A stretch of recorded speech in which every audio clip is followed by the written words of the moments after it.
जय माता दी। फ्रेंड्स, आज की इस वीडियो में हम दुर्गा सप्तशती के उत्तर चरित्र के 7वें अध्याय का पाठ करेंगे। 7वें अध्याय में चंड मुंड का वध की कथा कही गई है और 8वें अध्याय में रक्तबीज के वध की कहानी है। तो आज की इस वीडियो में हम अध्याय 7 और अध्याय 8 का पाठ करेंगे। वीडियो को शुरू करने से पहले आप सभी से प्रार्थना है, वीडियो यदि आपको ये पसंद आ जाए तो प्लीज़ इस वीडियो को लाइक और चैनल को सब्सक्राइब ज़रूर कर दीजिएगा। फ्रेंड्स, पहले के अध्याय की वीडियोस मैं अपने चैनल पर अपलोड कर चुकी हूँ, तो आप वो वीडियोस भी देख सकते हैं। सप्तशती का पाठ प्रारंभ करने से पूर्व कवच, कीलक और अगला स्त्रोत का पाठ भी किया जाता है। उसकी वीडियो भी मैं अपने चैनल पर अपलोड कर चुकी हूँ। चलिए आज की इस कथा को प्रारंभ करते हैं। सबसे पहले माँ दुर्गा का ध्यान करेंगे। मैं मातंगी देवी का ध्यान करती हूँ। वे रत्न में सिंहासन पर बैठकर पढ़ते हुए तोते का मधुर शब्द सुन रही हैं। उनके शरीर का वर्ण श्याम है। वे अपना एक पैर कमल पर रखे हुए हैं और मस्तक पर अर्धचंद्र धारण करती हैं तथा कहार पुष्पों की माला धारण किए हुए वीणा बजाती है। उनके अंग में कसी हुई चोली शोभा पा रही है। वे लाल रंग की साड़ी पहने हाथ में शंख में पात्र लिए हुए हैं। उनके बदन पर मधु का हल्का हल्का प्रभाव जान पड़ता है और ललाट में बिंदी शोभा दे रही है। ऋषि कहते हैं कि तदंतर शुंभ की आज्ञा पाकर चंड मुंड आदि दैत्य चतुरंगिनी सेना के साथ अस्त्र शस्त्रों से सुसज्जित होकर चल दिए। फिर गिरिराज हिमालय के उस स्वर्ण में ऊंचे शिखर पर पहुंचकर उन्होंने सिंह पर बैठी हुई देवी को देखा। वे मंद मंद मुस्कुरा रही थीं। उनको देखकर दैत्य लोग तत्परता से पकड़ने के लिए उद्योग करने लगे। किसी ने धनुष तान लिया, किसी ने तलवार संभाली और कुछ लोग देवी के पास आकर खड़े हो गए। तब अंबिका ने उन शत्रुओं के प्रति बड़ा क्रोध किया। उस समय क्रोध के कारण उनका मुख काला पड़ गया, ललाट में भौहें टेढ़ी हो गई और वहां से तुरंत विकराल मुखी काली प्रकट हुई, जो तलवार और पाश लिए हुए थी। वे विचित्र खटवांग धारण किए हुए और चीते के चर्म की साड़ी पहने तथा नरमुंडों की माला से विभूषित थी। उनके शरीर का मांस सूख गया था, केवल हड्डियों का ढांचा था, जिससे वे अत्यंत भयंकर जान पड़ती थी। उनका मुख बहुत विशाल था। जीभ लपलपाने के कारण वे बड़ी डरावनी प्रतीत होती थी। उनकी आंखें भीतर की ओर धसी हुई और कुछ लाल थी। वे अपने भयंकर गर्जना से संपूर्ण दिशाओं को गुंजा रही थी। बड़े बड़े दैत्यों का वध करती हुई वे कालका देवी बड़े वेग से दैत्यों की उस सेना पर टूट पड़ी। उन सब का भक्षण करने लगी।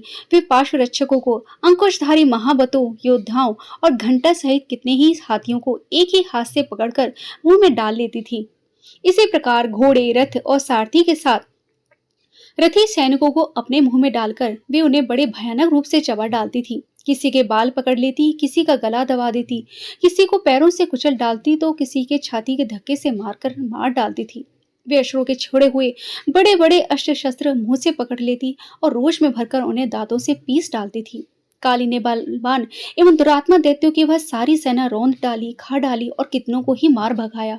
कोई तलवार के घाट उतारे, कोई खटवांग से पीटे गए और कितने ही असुर दांतों के अग्रभाग से कुचले जाकर मृत्यु को प्राप्त हुए। इस प्रकार देवी ने असुरों की उस भारी सेना को क्षण भर में मार गिराया। यह देखकर चंड उन अत्यंत भयानक काली देवी की ओर दौड़ा तथा उस महादैत्य मुंड ने भी अत्यंत भयंकर बाणों की वर्षा तथा हजारों बार चलाए गए चक्रों से उन भयानक नेत्रों वाली देवी को आच्छादित कर दिया। वे अनेकों चक्र देवी के मुख में समाते हुए ऐसे जान पड़े मानो सूर्य के बहुतेरे मंडल बादलों के उदर में प्रवेश कर रहे हों।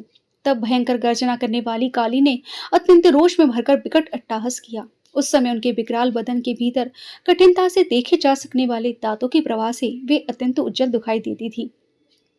देवी ने बहुत बड़ी तलवार हाथ में लेकर हम का उच्चारण करते हुए चंड पर धावा किया और उसके केश पकड़कर उसी तलवार से उसका मस्तक काट डाला। चंड को मारा गया देखकर मुंड भी देवी की ओर दौड़ा। तब देवी ने रोष में भरकर उसे भी तलवार से घायल करके धरती पर सुला दिया। महापराक्रमी चंड और मुंड को मारा गया देखकर मरने से बची हुई बाकी सारी सेना भय से व्याकुल होकर चारों ओर भाग गई। तदंतर काली ने चंड और मुंड का मस्तक हाथ में लेकर चंडिका के पास जाकर प्रचंड अट्टहास करते हुए कहा कि देवी, मैंने चंड और मुंड नामक इन महापशुओं को तुम्हें भेंट किया है। अब युद्ध यज्ञ में तुम शुंभ और निशुंभ का स्वयं ही वध करना। ऋषि कहते हैं, यहाँ लाए हुए उन चंड मुंड नामक महादैत्यों को देखकर कल्याणमयी चंडी ने काली से मधुर वाणी में कहा, देवी, तुम चंड और मुंड को मेरे पास लेकर आई हो, इसलिए संसार में चामुंडा नाम से तुम्हारी ख्याति होगी। बोलिए चामुंडा माता की जय। इस प्रकार से मार्कंडेय पुराण में सार्वणिक मनवंतर की कथा के अंतर्गत देवी महात्म्य में चंड मुंड वध नामक 7वां अध्याय पूरा हुआ। अब हम सुनेंगे 8वां अध्याय। 8वें अध्याय से पूर्व भी माता की प्रार्थना कही जाती है। मैं अणमा आदि सिद्धमयी किरणों से आवृत भवानी का ध्यान करती हूँ। उनके शरीर का अंग लाल है, नेत्रों में करुणा लहरा रही है तथा हाथों में पाश, अंकुश, बाण और धनुष शोभा पाते हैं। ऋषि कहते हैं, चंड और मुंड नामक दैत्यों के मारे जाने तथा बहुत सी सेना का संहार हो जाने पर दैत्यों के प्रतापी शुंभ के मन में बड़ा क्रोध हुआ और उसने दैत्यों की संपूर्ण सेना को युद्ध के लिए कूच करने की आज्ञा दी। वह बोला, आज उधायुध नाम के 86 दैत्य सेनापति अपनी सेनाओं के साथ युद्ध करने के लिए प्रस्थान करें। कंबू नाम वाली दैत्यों के 84 सेना नायक अपनी वाहिनी से घिरे हुए यात्रा करें। 50 कोटि बुरे कुल के और 100 धूम्र कुल के असुर सेनापति मेरी आज्ञा से सेना सहित कूच करें। कालक, दौहार्द, मौर्य और काल के असुर भी युद्ध के लिए तैयार हों। मेरी आज्ञा से तुरंत प्रस्थान करें। भयानक शासन करने वाला असुराशुंभ इस प्रकार आज्ञा दे सहस्त्रों बड़ी बड़ी सेनाओं के साथ युद्ध के लिए प्रस्थित हुआ। उसकी अत्यंत भयंकर सेना आती देखकर चंडिका ने अपने धनुष की टंकार से पृथ्वी और आकाश के बीच का भाग गुंजा दिया। राजन, तदंतर देवी के सिंह ने बड़े जोर से दहाड़ना आरंभ किया और फिर अंबिका ने घंटे के शब्द से उस ध्वनि को और भी बढ़ा दिया। धनुष की टंकार, सिंह की दहाड़ और घंटे की ध्वनि से संपूर्ण दिशाएं गूंज उठी। उस भयंकर शब्द से काली ने अपने विकराल मुख को और भी बढ़ा लिया और इस प्रकार वे विजयनी हुई। उस तमुल नाद को सुनकर दैत्यों की सेनाओं ने चारों ओर से चंडिका देवी, सिंह तथा काली देवी को क्रोधपूर्वक घेर लिया। राजन, इसी बीच में असुरों के विनाश तथा देवताओं के अभ्युदय के लिए ब्रह्मा, शिव, कार्तिकेय, विष्णु तथा इंद्र आदि देवों की शक्तियां जो अत्यंत पराक्रम और बल से संपन्न थी, उनके शरीर से निकलकर उन्हीं के रूप में चंडिका देवी के पास गई। जिस देवता का जैसा रूप, जैसे वेशभूषा, जैसा वाहन, ठीक वैसे ही साधनों से संपन्न होकर उसकी शक्ति असुरों से युद्ध करने के लिए आई। सबसे पहले हंस से युक्त विमान पर बैठी हुई अच्युसूत्र और कमंडल से सुशोभित ब्रह्मा जी की शक्ति उपस्थित हुई, जिसे ब्रह्माणी कहते हैं। महादेव जी की शक्ति वृषभ पर आरूढ़ हो, हाथों में श्रेष्ठ त्रिशूल धारण किए हुए, महानाग कंकड़ पहने, मस्तक में चंद्र रेखा से विभूषित हो वहां आ पहुंची। कार्तिकेय जी की शक्ति रूपा जगदम्बिका उन्हीं का रूप धारण किए हुए श्रेष्ठ मयूर पर आरूढ़ हो, हाथ में शक्ति लिए दैत्यों से युद्ध करने के लिए आई। इसी प्रकार भगवान विष्णु की शक्ति गरुड़ पर विराजमान हो, शंख, चक्र, शंख, धनुष और गणंग खड़ग हाथ में लिए हुए वहां पर आई। अनुपम यज्ञ 12 का रूप धारण करने वाली श्री हरि की जो शक्ति है, वह भी 12 शरीर धारण करके वहां उपस्थित हुई। नारसिंह की शक्ति भी नरसिंह के समान शरीर धारण करके वहां आई। उनकी गर्दन के बालों के झटके से आकाश के तारे बिखर पड़ते थे। इसी प्रकार इंद्र की शक्ति वज्र हाथ में लिए गजराज ऐरावत पर बैठकर आई।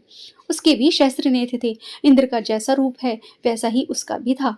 तदंतर उन देव शक्तियों से घिरे हुए महादेव जी ने चंडिका से कहा कि मेरी प्रसन्नता के लिए तुम शीघ्र ही उन असुरों का संहार करो। तब देवी के शरीर से अत्यंत भयानक और परम उग्र चंडिका शक्ति प्रकट हुई, जो सैकड़ों कीदड़ियों की भांति आवाज करने वाली थी। उस अपराजिता देवी ने धूमिल जटा वाले महादेव जी से कहा कि भगवान, आप शुंभ निशुंभ के पास दूत बनकर जाइए और उन अत्यंत गर्वीले दानव शुंभ और निशुंभ दोनों से कहिए, साथ ही उनके अतिरिक्त जो भी दानव युद्ध में वहां उपस्थित हो, उनको भी यह संदेश दीजिए, दैत्यों, यदि तुम जीवित रहना चाहते हो तो पाताल को लौट जाओ। इंद्र को त्रिलोकी का राज्य मिल जाए और देवता यज्ञ भाग का उपभोग करें। यदि बल के घमंड में आकर तुम युद्ध की अभिलाषा रखते हो तो आओ, मेरी शिवाएं तुम्हारे कच्चे मांस से तृप्त हो। चूंकि उस देवी ने भगवान शिव को दूत के कार्य में नियुक्त किया था, इसलिए वह शिवदूत के नाम से संसार में विख्यात हुई। वे महादैत्य भी भगवान शिव के मुंह से देवी के वचनों को सुनकर क्रोध में भर गए और जहां कात्यायनी विराजमान थी उस ओर बढ़े। तदंतर वे दैत्य अरमश में भरकर पहले ही देवी के ऊपर बाण, शक्ति, रिष्टि आदि अस्त्रों की वृष्टि करने लगे। तब देवी ने खेल ही खेल में धनुष की टंकार की और उससे छोड़े हुए बड़े बड़े बाणों के द्वारा दैत्यों के चलाए हुए बाण, शूल, शक्ति और फरसों को काट डाला। फिर काली उनके आगे होकर शत्रुओं को शूल के प्रहार से विदीर्ण करती हुई खजवांग से उनका कचूमर निकालती हुई रणभूमि में विचरने लगी। ब्राह्मणी भी जिस जिस ओर दौड़ती उसी ओर अपने कमंडल का जल छिड़क कर शत्रुओं के ओज और पराक्रम को नष्ट कर देती थी। महेश्वरी ने त्रिशूल से, वैष्णवी चक्र से, अत्यंत क्रोध में भरी हुई कुमार कार्तिकी की शक्ति ने दैत्यों की सेना का संहार आरंभ किया। इंद्र शक्ति के वज्र प्रहार से विदीर्ण होकर सैकड़ों दैत्य दानव रक्त की धारा बहाते हुए पृथ्वी पर सो गए। बाहरी शक्ति ने कितनों को ही अपने थुथुन की मार से नष्ट कर दिया। दानों के अग्रभाग से कितनों की ही छाती छेद डाली तथा कितने ही दैत्य उसके चक्र की चोट से विदीर्ण होकर गिर पड़े। नारसी भी दूसरे महादैत्यों और अपनी नखों से विधि करती खाती और सिंहनाद से दिशाओं एवं आकाश को गुंजाती हुई युद्ध क्षेत्र में विचरने लगी। कितने ही असुर शिवदूतों के प्रचंड अट्टहास से अत्यंत भयभीत हो पृथ्वी पर गिर पड़े और गिरने पर उन्हें शिवदूतों ने उस समय अपना ग्रास बना लिया। इस प्रकार क्रोध में भरे हुए मात्र गणों को नाना प्रकार के उपायों से बड़े बड़े असुरों का मर्दन करते देख दैत्य सैनिक भाग खड़े हुए। मात्र गणों से पीड़ित दैत्यों को युद्ध से भागते देखकर रक्तबीज नामक महादैत्य क्रोध में भरकर युद्ध करने के लिए आया। उसके शरीर से जब भी रक्त की बूंद पृथ्वी पर गिरती तब उसी के समान शक्तिशाली एक दूसरा महादैत्य पृथ्वी पर पैदा हो जाता। महासुर रक्तबीज हाथों में गदा लेकर इंद्र शक्ति के साथ युद्ध करने लगा। तब इंद्र ने अपने वज्र से रक्तबीज को मारा। वज्र से घायल होने पर उसके शरीर से बहुत सा रक्त बहने लगा और उससे उसी के समान रूप तथा पराक्रम वाले योद्धा उत्पन्न होने लगे। उसके शरीर से रक्त की जितनी बूंदें गिरी उतने ही पुरुष उत्पन्न हो गए। वे सब रक्तबीज के समान ही वीरवान, बलवान तथा पराक्रमी थे। रक्त से उत्पन्न होने वाले पुरुष भी अत्यंत भयंकर अस्त्र शस्त्रों का प्रहार करते हुए वहां मात्र गणों के साथ घोर युद्ध करने लगे। पुनः वज्र के प्रहार से जब उसका मस्तक घायल हुआ तब वह रक्त बहने लगा और उससे हजारों पुरुष उत्पन्न हो गए।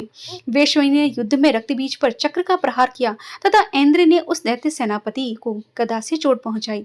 वैष्णवी के चक्र से घायल होने पर उसके शरीर से जो रक्त बहा उससे उसी के बराबर आकार वाले सहस्त्रों महादैत्य प्रकट हो गए। उनके द्वारा संपूर्ण जगत व्याप्त हो गया। कुमारी ने शक्ति से, बारही ने खड़ग से और महाश्री ने त्रिशूल से महादैत्य रक्तबीज को घायल किया। क्रोध में भरे इस महादैत्य रक्तबीज ने गदा से भी सभी मात्र शक्तियों पर पृथक पृथक प्रहार किया। शक्ति और शूल आदि से अनेक बार घायल होने पर उसके शरीर से रक्त की धारा पृथ्वी पर गिरी।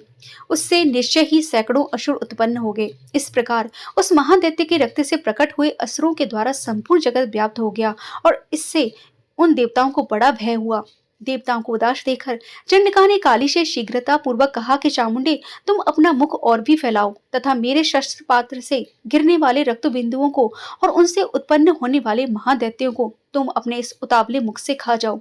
इस प्रकार रक्त से उत्पन्न होने वाले महादैत्यों का भक्षण करती हुई तुम रणभूमि में विचरती रहो। ऐसा करने से उस दैत्य का सारा रक्त छीण हो जाने पर वह स्वयं ही नष्ट हो जाएगा।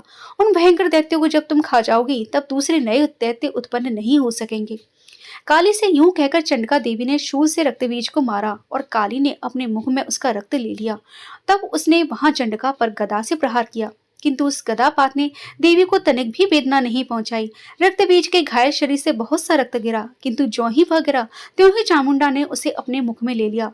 रक्त के गिरने से काली के मुख में जो महादैत्य उत्पन्न हुए उन्हें वह चट कर गई और उसने रक्तबीज का रक्त भी पी लिया। तदंतर देवी ने रक्तबीज को, जिसका रक्त चामुंडा ने पी लिया था, वज्रबाण, खड्ग और इष्टि आदि से मार डाला। राजन, इस प्रकार शस्त्रों के समुदाय से आहत एवं रक्तहीन हुआ महादैत्य रक्तबीज पृथ्वी पर गिर पड़ा। नरेश्वर, इससे देवताओं को अनुपम हर्ष की प्राप्ति हुई और मातृगण उन असुरों के रक्तपान की मद से उद्धत सा होकर नृत्य करने लगा। इस प्रकार शिव मार्कंडेय पुराण में सार्वणिक मनवंतर की कथा के अंतर्गत देवी महात्म्य में रक्तबीज वध नामक 8वां अध्याय पूरा हुआ। अब अपनी अगली वीडियो में हम अध्याय 9 और 10 का पाठ करेंगे। आज की ये वीडियो यहीं पर समाप्त हुई। आज की ये कथा आपको कैसी लगी फ्रेंड्स? अगर ये वीडियो आपको पसंद आई है तो प्लीज़ इस वीडियो को जल्दी से लाइक कर दीजिए और ज़्यादा से ज़्यादा इस वीडियो को शेयर ज़रूर कीजिए। माँ भगवती की प्रसन्नता के लिए प्रत्येक साधक को दुर्गा सप्तशती का पाठ अवश्य करना चाहिए। यदि पढ़ने का समय नहीं है तो सुन जरूर लेना चाहिए। सुनने से भी आपको बहुत अच्छी अनुभूति होती है। घर में अगर आप चलाकर रखते हैं तो सभी प्रकार की नकारात्मक शक्तियाँ दूर होती हैं। आपके पास से भी सभी प्रकार की नेगेटिव एनर्जी दूर होती है। इसलिए दुर्गा सप्तशती का पाठ अथवा अध्ययन जरूर करना चाहिए। फ्रेंड्स, आप यदि मेरे चैनल पर पहली बार आए हैं तो प्लीज़ इस चैनल को सब्सक्राइब ज़रूर कर दीजिए। इस समय शारदीय नवरात्रि में मैं दुर्गा सप्तशती का हिंदी में पाठ लेकर आई हूँ, तो इस पाठ से संबंधित सभी वीडियोस मैं अपने चैनल पर अपलोड कर चुकी हूँ, आप वो वीडियो देख सकते हैं। और आज की इस वीडियो को आपने एंड तक देखा है, उसके लिए आप सभी का बहुत बहुत धन्यवाद। फ्रेंड्स, प्लीज़ बेल आइकन को प्रेस करना मत भूलिएगा, जिससे आने वाले वीडियोस के सभी नोटिफिकेशन आपको टाइम से मिल जाएं। माँ भगवती की कृपा आप सब पर सदैव बनी रहे। जय माता दी फ्रेंड्स।